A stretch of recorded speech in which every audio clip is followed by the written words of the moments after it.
حضور صلی اللہ علیہ وسلم کا یہ واقعہ نہیں سنا تو زندگی فضول ہے۔ ایک عورت حضور صلی اللہ علیہ وسلم کی خدمت میں حاضر ہوئی اور عرض کیا، یا رسول اللہ صلی اللہ علیہ وسلم، جب اللہ تعالیٰ اپنے بندوں سے 70 ماؤں سے بھی زیادہ پیار کرتا ہے تو پھر اللہ ہمیں جہنم میں کیوں ڈالے گا؟ یہ سن کر حضور صلی اللہ علیہ وسلم نے گردن جھکا لی اور زاروں قطار رونے لگے۔ اچانک حضرت جبرائیل علیہ السلام آئے تو حضور صلی اللہ علیہ وسلم کو روتے دیکھا تو عورت کو پکڑ کر بسم اللہ الرحمن الرحیم۔ ایک دفعہ ایک غزوہ میں ایک عورت گرفتار ہو کر آئی، اس کا بچہ گم ہو گیا تھا۔ مانتا کہ محبت کے جوش کا یہ عالم تھا کہ جو کوئی بچہ اس سے مل جاتا اس کو سینے سے لگا لیتی۔ حضور رسول اللہ صلی اللہ علیہ وسلم نے دیکھا تو حاضرین سے مخاطب ہو کر فرمایا، کیا یہ ہو سکتا ہے کہ یہ عورت خود اپنے بچے کو آگ میں ڈال دے گی؟ لوگوں نے عرض کیا کہ ہرگز نہیں۔ حضور صلی اللہ علیہ وسلم نے فرمایا، تو خدا کو اپنے بندوں سے اس سے زیادہ محبت ہے جتنی اس عورت کو اپنے بچے سے ہے۔ ایسے ہی ایک مرتبہ حضور صلی اللہ علیہ وسلم ایک غزوہ سے واپس آ رہے تھے۔ ایک عورت اپنے بچے کو گود میں لے کر آپ صلی اللہ علیہ وسلم کی خدمت میں حاضر ہوئی اور عرض کیا، یا رسول اللہ صلی اللہ علیہ وسلم، ایک ماں کو اپنے بچے سے جتنی محبت ہوتی ہے کیا خدا کو اپنے بندوں سے اس سے زیادہ نہیں؟ آپ صلی اللہ علیہ وسلم نے ارشاد فرمایا، ہاں بے شک ہے۔ یہ سن کر عورت نے کہا، کوئی ماں تو اپنے بچے کو آگ میں ڈالنا گوارا نہیں کرتی۔ یہ سن کر عورت نے کہا، کوئی ماں تو اپنے بچے کو آگ میں ڈالنا گوارا نہیں کرتی۔ یہ سن کر شدت تاثر سے آپ صلی اللہ علیہ وسلم رو پڑے، پھر سے سر اٹھا کر فرمایا، خدا صرف اس بندے کو عذاب دے گا جو سرکشی سے ایک کو دو کہتا ہے۔ ایک بار نبی صلی اللہ علیہ وسلم صحابہ کے ساتھ تشریف فرما تھے۔ ایک صاحب ایک چادر میں ایک پرندہ اور اس کے بچوں کو لپیٹے ہوئے لائے اور عرض کیا، یا رسول اللہ صلی اللہ علیہ وسلم، میں نے ایک جھاڑی میں ان بچوں کو اٹھا کر کپڑے میں لپیٹ لیا۔ ان کی ماں میرے سر پر منڈلانے لگی، میں نے ذرا سا کپڑا کھولا تو وہ بچوں پر گر پڑی۔ یہ سن کر حضور اکرم صلی اللہ علیہ وسلم نے فرمایا، اپنے بچوں کے ساتھ ماں کی اس محبت پر تمہیں تعجب ہے؟ قسم ہے اس ذات کی جس نے مجھے حق کے ساتھ مبعوث کیا، جو محبت اس ماں کو اپنے بچوں کے ساتھ ہے، خدا کو اپنے بندوں کے ساتھ اس سے بدرجہ زیادہ محبت ہے۔ یہ واقعات اس حقیقت کی وضاحت کر دیتے ہیں کہ اگر انسان اپنے خالق و مالک سے محبت رکھے تو وہ خود مہربان اور رحیم خالق بھی انسان سے اسی درجہ محبت رکھتا ہے کہ انسانی رشتہ پیوند میں کوئی انتہائی محبت رکھنے والا بھی محبت کے اس مقام کو نہیں پہنچ سکتا۔ ویسے تو اللہ رب العالمین اپنے بندوں پر بحیثیت مجموعی ہی شفقت فرمانے والا ہے، تاہم ان مخصوص اوصاف سے واقفیت ضروری ہے جو انسان کو اللہ تعالیٰ کی محبت کا مستحق بناتے ہیں۔ اللہ تعالیٰ کن لوگوں سے محبت کرتا ہے؟ کلام پاک میں جا بجا ان اوصاف کا ذکر آیا ہے جن کو اپنا کر انسان خدا تعالیٰ کا محبوب بن سکتا ہے۔ مدرج ذیل آیات انہی خوشبخت انسانوں کا ذکر کر رہی ہیں جو اپنے اخلاق عالیہ کے باعث اس اعزاز کے مستحق ہوئے۔ وہ کہتے ہیں کہ امیوں یعنی غیر یہودیوں کے مقابلے میں ہم پر کوئی مواخذہ نہیں ہے، اور یہ بات وہ محض جھوٹ گھڑ کر اللہ کی طرف منسوب کرتے ہیں، حالانکہ انہیں معلوم ہے کہ اللہ نے ایسی بات نہیں فرمائی ہے۔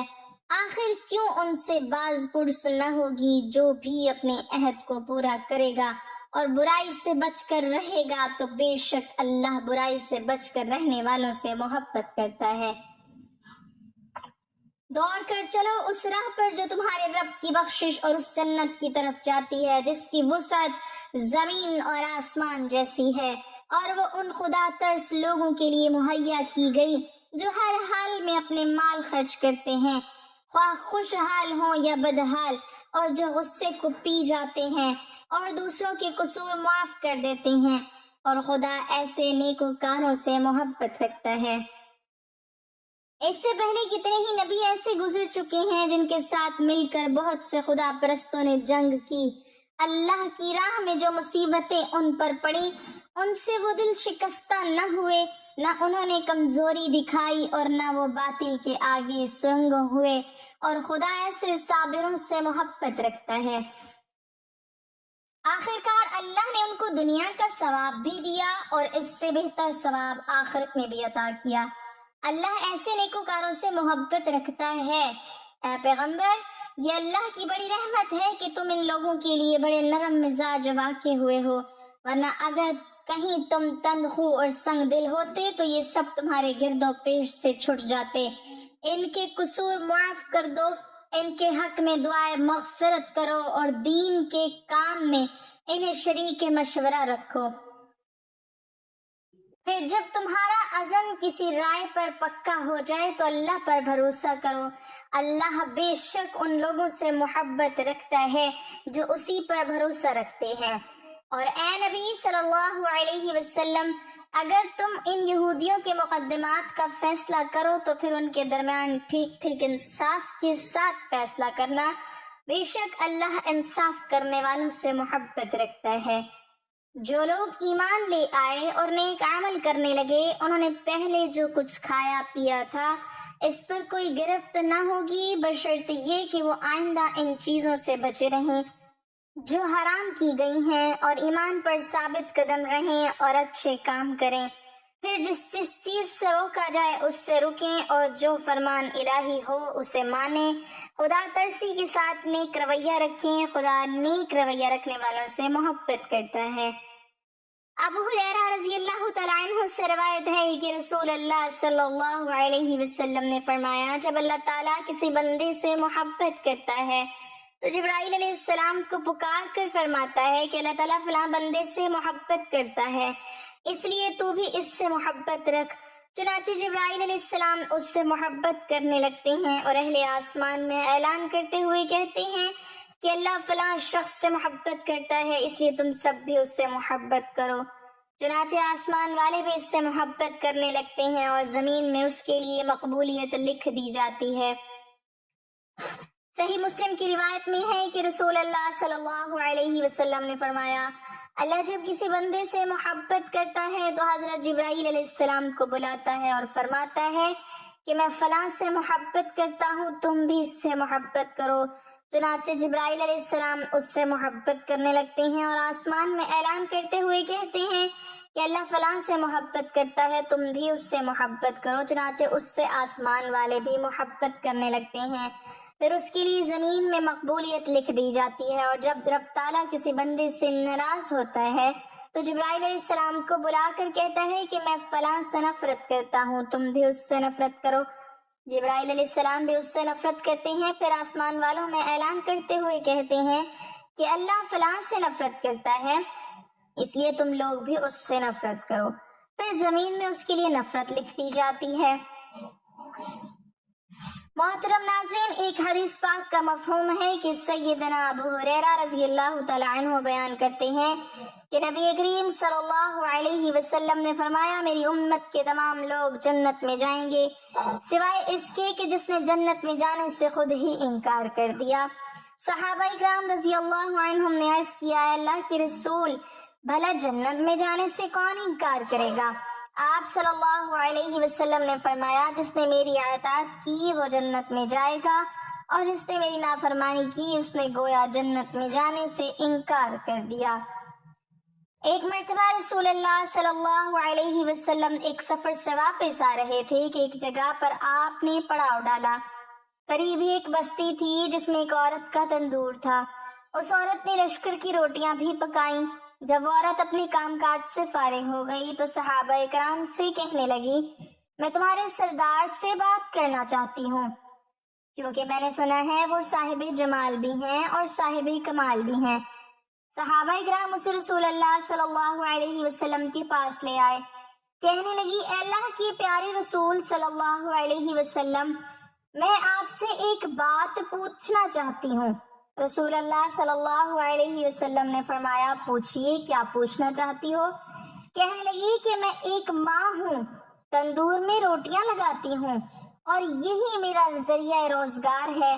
میرا ایک چھوٹا سا بچہ ہے، میں اس کو آگ کے قریب نہیں آنے دیتی کہ کہیں اس کو آگ یا انگارے سے کوئی تکلیف نہ پہنچے۔ میں خود تندور کے اندر آگ میں اپنا ہاتھ ڈال کر روٹیاں لگاتی بھی ہوں اور نکال بھی لیتی ہوں، لیکن میں اپنے بچے کو گرم ہوا کے لگنے کو پسند نہیں کرتی۔ تو میں نے سنا تھا کہ ساری دنیا کی ماؤں کی محبتوں کو جمع کر دیا جائے تو اس سے 70 گنا زیادہ بندوں سے اللہ پاک محبت کرتے ہیں، تو اللہ پاک بندے کا جہنم میں جانا کیسے پسند فرمائیں گے؟ حدیث پاک میں آتا ہے کہ جس کا مفہوم کچھ اس طرح ہے کہ نبی کریم صلی اللہ علیہ وسلم نے یہ بات سن کر سر جھکایا، مبارک آنکھوں میں آنسو آنے لگی، روتے رہے حتیٰ کہ جبرائیل علیہ السلام اللہ کا پیغام لے کر آئے، میرے محبوب اس عورت کو بتا دے کہ اللہ نے ان پر ظلم نہیں کیا، انہوں نے اپنی جانوں پر خود ظلم کیا۔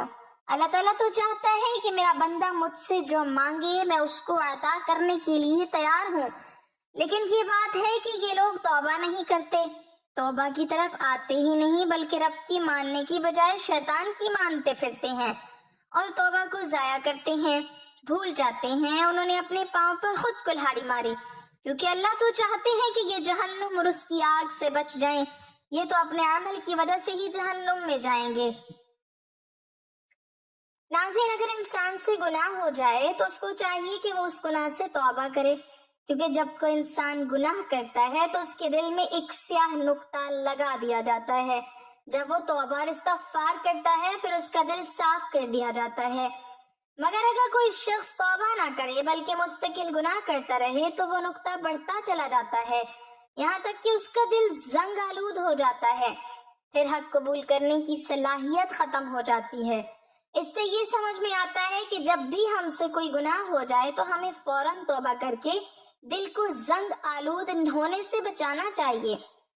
رسول اللہ صلی اللہ علیہ وسلم کا فرمان ہے کہ بے شک جب بندہ ایک گناہ کرتا ہے تو ایک سیاہ نقطہ اس کے دل میں لگا دیا جاتا ہے، پھر جب وہ گناہ چھوڑ دیتا ہے اور استغفار اور توبہ کرتا ہے تو اس کا دل صاف کر دیا جاتا ہے، اور بغیر توبہ کیے ہوئے دوبارہ گناہ کرتا ہے تو اس نقطے میں زیادتی کر دی جاتی ہے تاکہ وہ پورے دل پر چھا جاتا ہے۔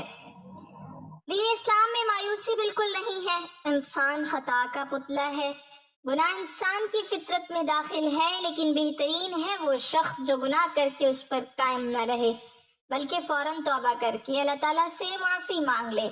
نبی کریم صلی اللہ علیہ وسلم نے ارشاد فرمایا، ہر بنی آدم بہت زیادہ خطا کار ہے، لیکن اللہ تعالیٰ کے نزدیک بہترین خطا کار وہ ہے، بہترین گناہ گار وہ ہے جو کثرت سے توبہ کرنے والے ہوں۔ نبی کریم صلی اللہ علیہ وسلم نے فرمایا، گناہ سے صدقے دل سے توبہ کرنے والا اس شخص کی طرح پاک و صاف ہو جاتا ہے جس نے کوئی گناہ کیا ہی نہ ہو۔ حضرت ابن عباس رضی اللہ تعالیٰ عنہ سے روایت ہے کہ رسول اللہ صلی اللہ علیہ وسلم نے فرمایا، جس آدمی نے استغفار کو لازم کر لیا اللہ تعالیٰ اس کو ہر تنگی سے نکال دیں گے، اس کے ہر غم کو دور کر دیں گے اور اس کو ایسی جگہ سے رزق عطا فرمائیں گے جہاں سے اس کو وہم و گمان بھی نہ ہوگا۔ حضرت ابو ذر رضی اللہ تعالیٰ عنہ روایت کرتے ہیں کہ رسول اللہ صلی اللہ علیہ وسلم نے ارشاد فرمایا کہ اللہ تعالیٰ ارشاد فرماتے ہیں، میرے بندے بے شک جب تو میری عبادت کرتا رہے گا اور مجھ سے مغفرت کی امید رکھے گا میں تجھ کو معاف کرتا رہوں گا، چاہے تجھ میں کتنی ہی برائیاں کیوں نہ ہوں۔ میرے بندے، اگر تو زمین پر گناہ کے ساتھ بھی مجھ سے اس حال میں ملے کہ میرے ساتھ کسی کو شریک نہ کیا ہو تو میں بھی زمین پر مغفرت کے ساتھ تجھ سے ملوں گا، یعنی بھرپور مغفرت کر دوں گا۔ اللہ پاک ہمیں توبہ کرنے کی توفیق عطا فرمائے اور ہمارا خاتمہ ایمان پر فرمائے، آمین۔ ناظرین، کمنٹ باکس میں اللہ تعالیٰ کے 99 ناموں میں سے ایک نام ضرور ٹائپ کریں۔